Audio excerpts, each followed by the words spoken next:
Decía, bueno, no sé por dónde se habrá cortado, que su planteamiento, bueno, aparece en contraportada. Dice, la incertidumbre sobre el diagnóstico de un examen médico despierta en la joven Dolores Arenas el deseo de pasar revista a sus 24 años de vida. Es un planteamiento similar al de Agnès Varda en Cleo de 5 a 7. Parte del mismo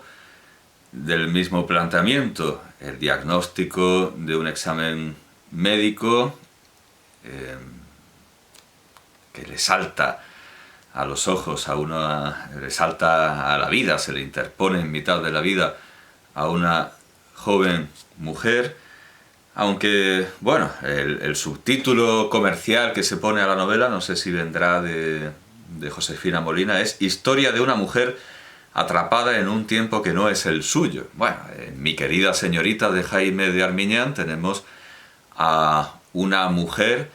atrapada tenemos a un hombre atrapado en un cuerpo que no es el suyo, que es lo habitual, que alguien esté atrapado en un cuerpo que no es el suyo, porque en Mi querida señorita se nos plantea la historia de una mujer que en realidad es José Luis López Vázquez. En realidad tiene dentro a José Luis López Vázquez y al final la medicina consciente permite que ese José Luis López Vázquez interior que tiene la protagonista emerja y haga su vida normal como un señor que estaba atrapado en un cuerpo que no era el suyo, en ese caso un cuerpo de mujer. Aquí se vende como la historia de una mujer atrapada en un tiempo que no es el suyo, y eso es algo mucho más infrecuente, mucho más infrecuente. No sé si ese subtítulo provendrá de Josefina Molina. En todo caso, lo que quiere decir este cebo comercial es que si en Cleo de 5 a 7 de Agnès Varda, la protagonista mira al futuro, en esta obra, en esta novela, se mira al pasado. Donde se mira es al pasado y allí se encuentran muchas cosas comunes con Josefina Molina. Ahí se encuentra la parte autobiográfica porque ese pasado es compartido con la autora, con Josefina Molina, y todo aquello que ha aprendido, todo aquello que sabe. La protagonista es sin duda lo que sabe, lo que ha aprendido y muchas de las cosas que ha vivido la autora, Josefina Molina. Por ejemplo, en las páginas centrales, aquí está en la página, bueno, en la página 100 no hay unas como 4 páginas dedicadas a la memoria, a recordar un poema que sin duda alguna le hicieron aprender de memoria a Josefina Molina y que guarda en su cabeza, y que yo no dudo que cuando el diálogo de la novela, bueno, el poema empieza: cierto día el hada azul quiso a la tierra bajar y se mandó preparar su gran carroza de tul, diciendo a cada mujer de las distintas naciones: os voy a dar tantos dones como pueda conceder. ¿Qué es eso?, dijo Pedro, divertido, cuando Dolores se detuvo porque le faltaba el aire. No lo sé, lo aprendí de pequeña y ni siquiera sé quién es el autor. Pues esto, sin duda alguna, es algo que puede decir también Josefina Molina. Sin duda alguna esto es algo que aprendió de pequeña y sin duda alguna no sabe quién es el autor, porque he estado intentando buscarlo y nadie sabe quién es el autor. He encontrado muchísimas atribuciones, algunas absurdas y delirantes, como Amado Nervo y otros grandes poetas de Iberoamérica, y he encontrado explicaciones posibles, pero poco probables, como una maestra franquista llamada Rosita Denia, se atribuye a Rosita Denia. Y en una de estas páginas en las que afluyen y confluyen muchas mujeres que lo han aprendido y lo han estudiado y lo tienen de su formación de los años escolares, en una de estas páginas encuentro una información bastante valiosa. Un señor llamado Pablo Alcázar, en 2010 dejó en uno de estos muros de nostálgica recordación que en el número, lo cito, en el número de agosto de 1936 de la revista Lecturas aparece el Hada Azul, en la sección de Todos a Todos, página 14. No lleva firma, no lleva firma. Me temo que este poema, al igual que otros muchos, al igual que alguno que influyó en Verdaguer y que al final era de Jean Rispin, pero que a su vez era un poema popular que probablemente el autor escuchó en el norte de África. Al igual que esos poemas que son populares pero luego están modificados por un autor culto, me temo que habrá llegado a España en forma... Bueno, es que habrá llegado, a lo mejor ha salido de España, pero es probable que proceda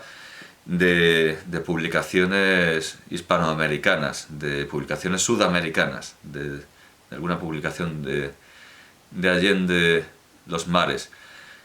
Estos poemas suelen aparecer en periódicos. Vamos, casi toda la literatura del siglo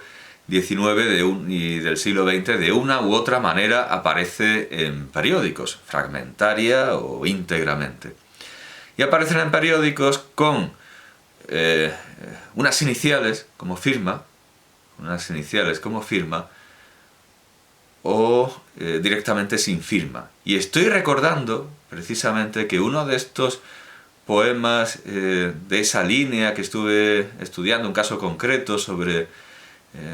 Rispin, que en realidad era popular, pues uno de esos poemas pasaba por Víctor Balaguer, o Víctor Balaguer si se quiere pronunciar en catalán, pero bueno, Víctor Balaguer, que en un periódico que era de donde todo el mundo había tomado atención de esos versos, aparecía con la firma VB. Entonces hay que hacer un ejercicio de investigación para hallar que VB es Víctor Balaguer y buscarlo en sus obras. Bueno, pues precisamente es Víctor Balaguer quien nos, de alguna manera, resuelve y por otro lado nos plantea muchos más problemas, pero nos dice que evidentemente no es de Amado Nervo y que tampoco hay que darle crédito a Rosita Denia. Encuentro en uno de sus libros, Entre col y col lechuga, álbum de viaje de Víctor Balaguer, encuentro en una segunda edición, que es de 1842 o 45, en todo caso, muy anterior a otras apariciones en prensa. He encontrado referencias en 1886. Esta es la más antigua que he encontrado, pero no habla del poema, con lo cual puede ser que alguno de los autores a los que se atribuye el poema se dieran a su versificación, pero bueno, no lo sé. Lo único que sé es que la aparición más antigua que he encontrado de este poema que termina retumbante y gloriosamente. Sin embargo, dijo leo un poco antes. A la mujer parisienne le dio suma distinción, ingenio, esprit, corrección y hasta corazón también. Y así fue haciendo lo mismo pródiga con todas ellas, repartiendo entre las bellas a una sentimentalismo, a otra ingenio, a otra finura, y a aquella apasionamiento, y a estotra un alma pura. Y al final, claro, a la española no le da nada, quedóse helada un momento, suspensa de admiración, y fijando su atención, díjola, ese laísmo, con claro acento, niña, ¿tú qué quieres que yo te pueda otorgar? ¿Tienes algo que envidiar a todas estas mujeres? ¿No tienes el pelo acaso abundante, negro, hermoso? Lo que quería recordar era que hablaba de muchísimos tipos de mujeres de los que una maestra franquista pocas noticias podía tener. Hablaba de la mujer austríaca, de la mujer luxemburguesa. Entonces, más que una maestra franquista, parecía Casanova, dando noticias, o Don Giovanni en la escena del catálogo, Leporello Leporello leyendo el catálogo de Don Giovanni con sus anotaciones, más que una maestra franquista. Parecía un gran seductor que conocía las propiedades y virtudes de todas las mujeres de Europa y no sé si de Turquía y de Persia. Poco casa con una maestra franquista. El caso es que el poema termina diciendo: sin embargo, dijo el hada, yo no quiero que al marcharte tengas por qué lamentarte de que no te he dado nada. Esto se lo dice a la mujer española. Y mirando a la manola, dijo alzando más el tono: a ver, que traigan un trono a la mujer española. Y esto causaba pues el entusiasmo de ayer y hoy. Todo el mundo que ha aprendido este poema se halla muy feliz al recordarlo. Y como digo, esta historia puede ser una versificación reciente, moderna, en todo caso anónima, porque ya hemos visto que en la revista Lecturas aparece sin firma en una fecha tan temprana para el franquismo como es 1936. Antes de 1936 ni siquiera hay franquismo, así que digamos que en aquel tiempo ya se consideraba anónimo y ya era difícil rastrear su autoría. Entonces, ¿a quién se debe este poema? Me parece que lo vamos a ignorar por mucho tiempo, a no ser que alguien me traiga los frutos de su descubrimiento y gozosamente los podamos compartir. El caso es que la historia, la idea, el tema del poema, la primera vez que lo encuentro es en Víctor Balaguer, que entre col y col lechuga dice: en el cuento de la hada azul, las mujeres de todos los países se acercan a una de sus compañeras olvidada en la repartición de los presentes por la hada y le dan: la española un poco de sus negros y hermosos cabellos, la italiana un poco de la lumbre de sus ojos, tan ardientes como una erupción del Vesubio a medianoche, la inglesa algún tanto de la rosa de sus mejillas, la alemana lo que puede de su sensibilidad, la irlandesa lo que le sobra de su talento, y así por el estilo, hasta llegar al punto en que su compañera, que no tenía nada, tiene ya más dotes ella sola que todas las demás en su conjunto. Claro, era un cuento, y es evidentemente un cuento francés que en 1936, como muy tarde en 1936, se adapta al nacionalismo español, cuando provenía del nacionalismo francés, porque la Hemeroteca Nacional me ofrece en un número de 1886 de la Ilustración española y americana este libro que acabo de leer de Víctor Balaguer, Entre col y col lechuga, álbum de viaje, impreso en Barcelona, en la imprenta de Manuel Clusellas. Es de 1847, pero es su segunda edición, es la segunda edición, o sea que esto viene de mucho antes, evidentemente viene de mucho antes. Y la ilustración española y americana, el 15 de julio de 1886, publica una columna suelta sin firma, hay 3 asteriscos como firma, una columna suelta titulada El más bello feminismo, que empieza así: las mujeres francesas, aquellas a quienes el hada azul al repartir los dones de la belleza dejó olvidadas, por cierto que la belleza, mejor dicho, la fealdad, es algo que al igual que el diagnóstico o el pronóstico temible une Cleo de 5 a 7 y Cuestión de azar de Josefina Molina, la fealdad es algo que une estas dos obras, además del pronóstico. Las une la preocupación por la fealdad, que es algo que une a estas dos autoras con otras grandes escritoras del pasado como Safo y, en fin, es un tema que se halla en muchas autoras, el problema de la fealdad, en tanto que muy pocos escritores, muchos menos que las escritoras, se han preocupado de la fealdad. Estoy pensando, me viene lo primero a la cabeza Amiri Baraka cuando era Leroy Jones, que Amiri Baraka es un poeta tremendamente feo, muy feo, pues tiene un poema en el que se mira al espejo y se ve muy bello. Las mujeres siempre se ven espantosas cuando se miran a un espejo. Bueno, la fealdad es algo que tienen en común, pero miran a espacios completamente opuestos. Josefina Molina mira al pasado, la heroína de Agnès Varda mira al futuro. Bueno, no sé si ha quedado claro que esta mujer, no sé si lo he leído,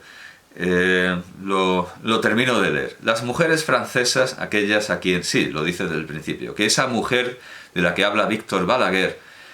que se come las obras de las demás y al final acaba beneficiada, no lo dice Balaguer, pero aquí queda claro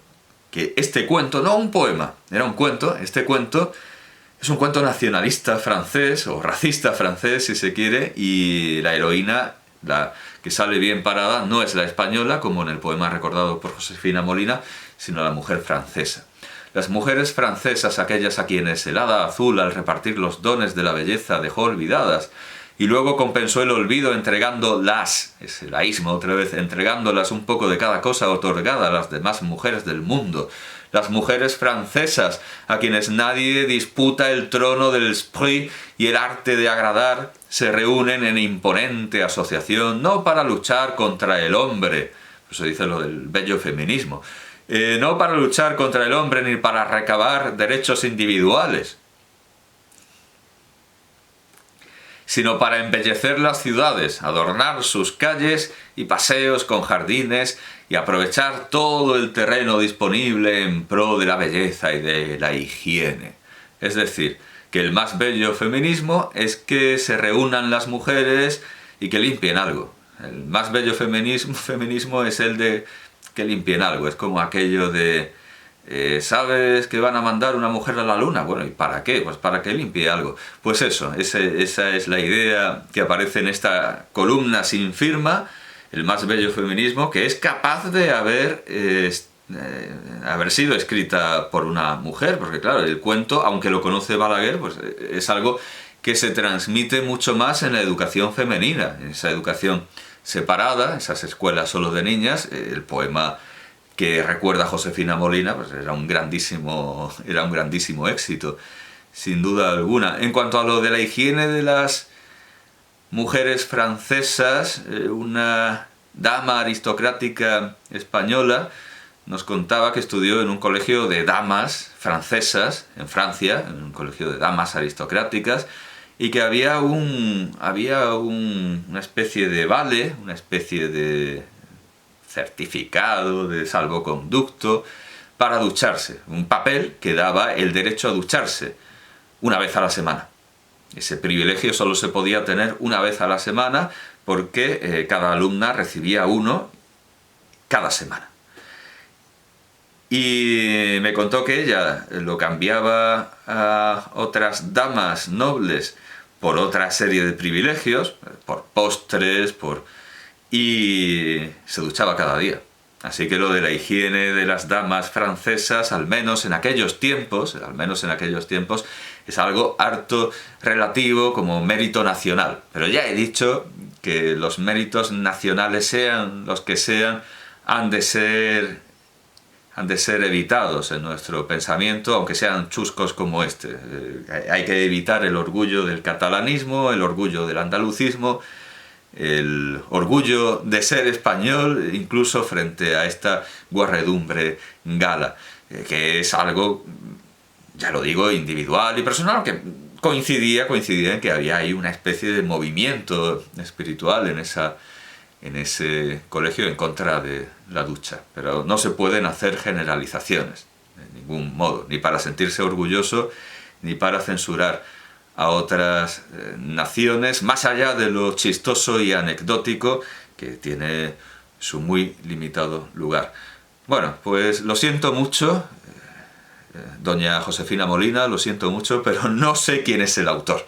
del poema. Me he podido retrotraer hasta sus orígenes, sin duda franceses, y podría encontrar el cuento, seguramente haciendo una doble búsqueda ahora en francés, pues podría encontrar ese cuento original, que aunque en su origen estuviera en verso, aunque en su origen estuviera en verso, es claro que los españoles de tiempo de Víctor Balaguer lo conocen prosificado, con lo cual una nueva versificación, aunque el original hubiera estado en verso, la nueva versificación tiene que ser obra reciente y además, bueno, si nos ponemos, claro, obra posterior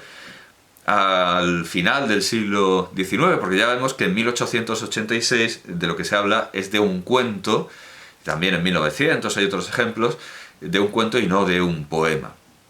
Así que es todo lo que he podido encontrar que pueda responder a esta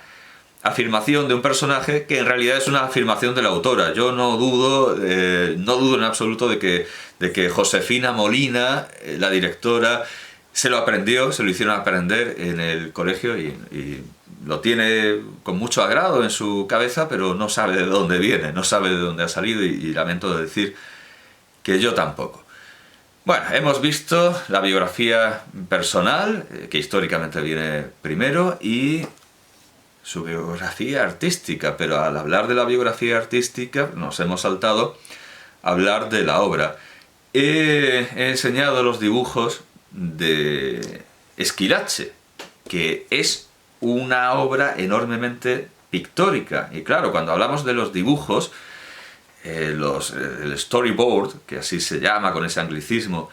esa especie de cómic, que también es un anglicismo, de historieta gráfica que permite hacer una película y que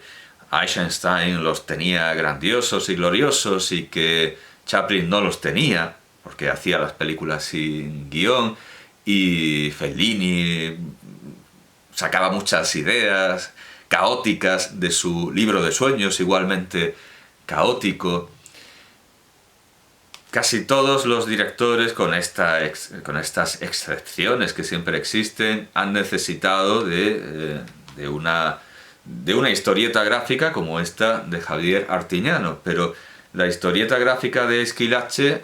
la hace Goya, la hace ante todo Goya y otros grandes pintores de su tiempo como Luis Paret, y de hecho es una obra que, muy lejos de caer en el mero cuadro histórico, que era lo que era el cine histórico en sus comienzos, desde el asesinato del duque de Guisa, pero también con todas las innovaciones que se le quieran atribuir, también Griffith en El nacimiento de una nación. Lo que tenemos allí son cuadros fríos en los que simplemente se está reproduciendo con gente lo que está en lienzo o en tabla. Sin embargo, aquí Josefina Molina, que hace esos cuadros, esos tableaux vivants, esos cuadros vivientes, lo hace de una manera sorprendente, como hasta su momento yo no creo que haya hecho nadie, porque cuando reproduce el cuadro de Luis Paret, Carlos III comiendo con su corte, uno lo ve y dice, sí, nos están enseñando aquí un Luis Paret, sin más ni más, pero uno ve algo sorprendente y se cae de un guindo. Oye, el ruido de toda esa escena, porque esa escena está llena de perros y Carlos III es un rey cazador que siempre va acompañado de perros y esos perros ladran y los españoles hablan fuerte y los italianos hablan fuerte, y lo que hay en el cuadro de Luis Paret, Carlos III comiendo con su corte, es un ruido de 1000 demonios. Es un auténtico pandemonio de perros ladrando, algo que tomó Milos Forman en Amadeus, en una escena que cortó e hizo muy bien en cortarla, porque está dando clase Mozart, está intentando dar clase en casa de unos burgueses a la prole de un burgués, y este burgués tiene la casa llena de perros, y mientras Mozart está tocando, los perros hacen un ruido muy desagradable, como propio de unos animales que llevan miles de años intentando hablar con nosotros y no tienen los órganos fonadores adecuados para ello, y hacen un ruido profundamente desagradable que nada tiene que ver con el canto fluido de sus antepasados, los lobos, que siguen viviendo con nosotros. Los perros intentan, en lugar de emitir un aullido, que es para lo que están diseñados sus órganos, imitar el lenguaje articulado de los hombres, imitar nuestra cadena del habla, que está segmentada y es discreta, y ellos no pueden, y por eso hacen esos ruidos tan desagradables. Hizo muy bien Milos Forman en cortarla, porque era profundamente rompedora, no en un buen sentido, rompía el encanto, la ilusión magnética de la música de Mozart y de los diálogos, perturbaba sin decir nada interesante, sí, que Mozart estaba humillado y estaba haciendo un trabajo muy por debajo de su dignidad, pero no hacía falta meter ladridos de perros en una de las películas más maravillosas sobre la música, que con todas sus ficciones existe. Hizo muy bien en cortarla. También cortó la escena de la compra de la mujer de Mozart por parte de Salieri, y es cierto, me lo decía José Guillermo García Valdecasas a propósito del hecho inexplicable para mí de que Ravel admirara a Schoenberg y lo considerara uno de los músicos más importantes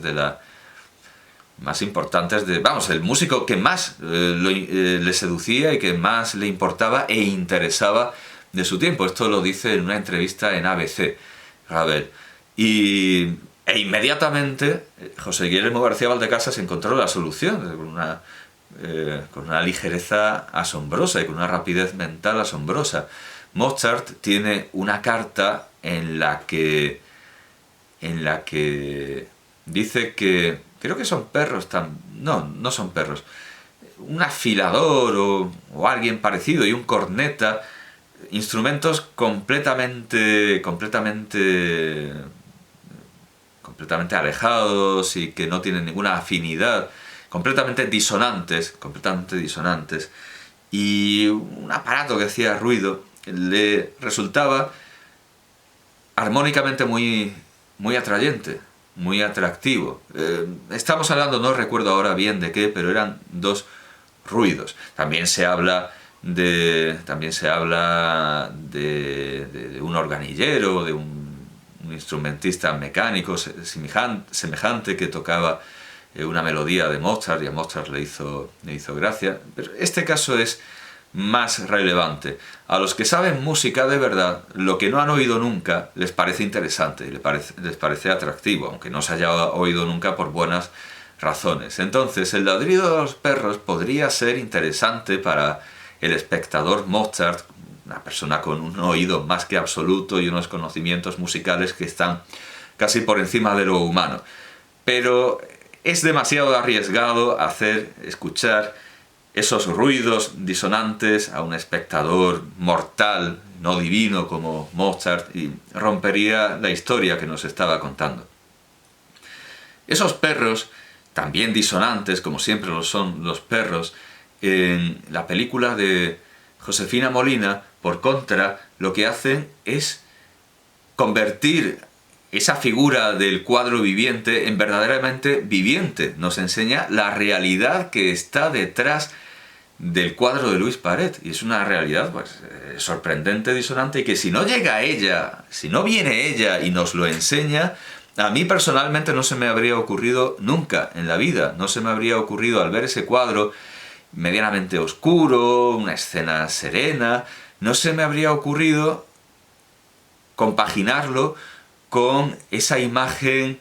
sonora tan perturbadora y tan caótica. Me parece un acierto absoluto que va mucho más allá de reproducir, admirablemente por cierto, las pinturas de Goya y de Luis Paret. Pero como digo, y como ella reconoce, esos méritos son compartidos. Josefina Molina cuenta con un elenco de artistas verdaderamente envidiable que permiten esos magníficos resultados. Esquilache es una obra inmensa, pero la obra maestra, la gran obra maestra de Josefina Molina es, sin duda, lo compré cuando Televisión Española hizo una especie de edición especial de sus series más importantes, y ahora Está gratis en la página de RTVE, de Radio y Televisión Española, en la sección A la Carta. Está ahí la serie completa. Esta obra